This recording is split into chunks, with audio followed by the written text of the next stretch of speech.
Hello po mga kamigumi, good morning po. Ako nga pala po si Sir GM, isa po dito sa mga presenter po ng Kalilangan branch. Natay customer dire nga maghatag og testimony si Mr. Ang pangalan mo sir? Virgilio Pascual. Ano yun? Virgilio Pascual. Virgilio Pascual. At saka yung misis niya si Rebecca Pascual. Rebecca Pascual. Si sir naman, matanong ko lang sir, ilang taon na po ba kayo sir? Ilang taon ka na? 71 na. 71. Si mami? 68. Okay.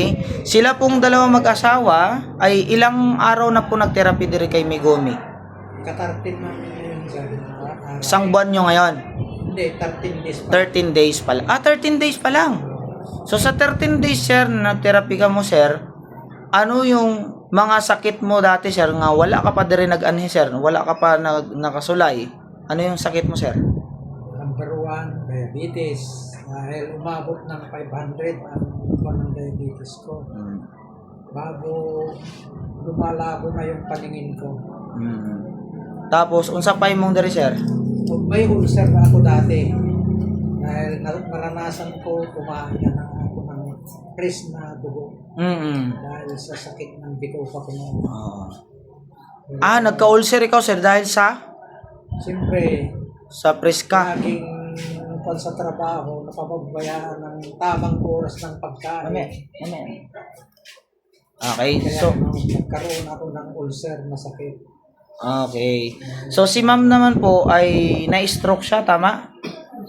Na-stroke siya. Kailan po siya na-stroke? Bago mag-eleksyon noong May. Bago ng election. So ngayon sir, matanong ko lang po sir, taga saan po ba kayong dalawa? Taga Kilikili. Taga Kilikili. Kilikili, Purok 3. Sa Est. Sa East Kilikili. Okay.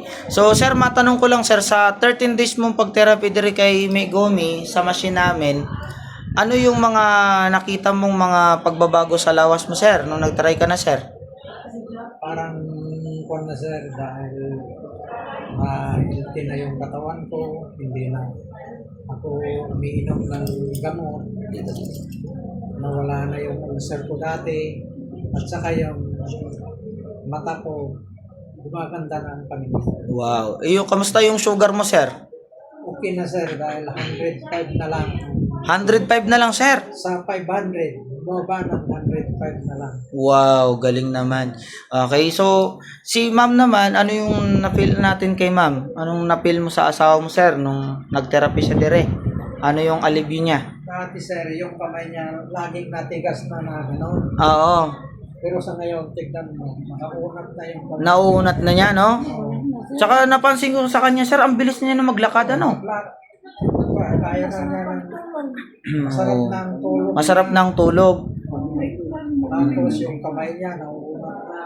Hindi na gumagano na tumitigas. Ibig sabihin pala sir, may insomnia pala si misis mo? Hindi pala siya makatulog. Pero sir, Dati sir. pero sir, matanong ko lang sir, ano po yung masasabi mo sir sa company na Megumi? Ano masasabi mo sir? Salamat. Unang-una, ang mga mentor, ang babait nila. Yes. Pagkatapos, talagang ginagawa nila ang kanilang trabaho. Tama, Yun. tama. Tsaka anong masasabi mo sa kumpanya sir ng Megumi Philippines? Maganda dahil magbigay na ng kagalingan sa katawan na yung aparato na ginagamit nila. Yes, thank you din sir. So, ano pa sir? Sir, matanong ko lang sir kung ano masasabi mo sa mga wala pa nag-therapy dire, wala pa nakasulay. Ano masasabi mo sa kanila? Invite mo sir. Kaya sabi ko, yung mga katulad kong may sakit dati, subukan ninyo dito sa Megumi. Yes, tama. Para maobserbahan ninyo kung ano ang may dulot sa inyong katawan. Tama, no?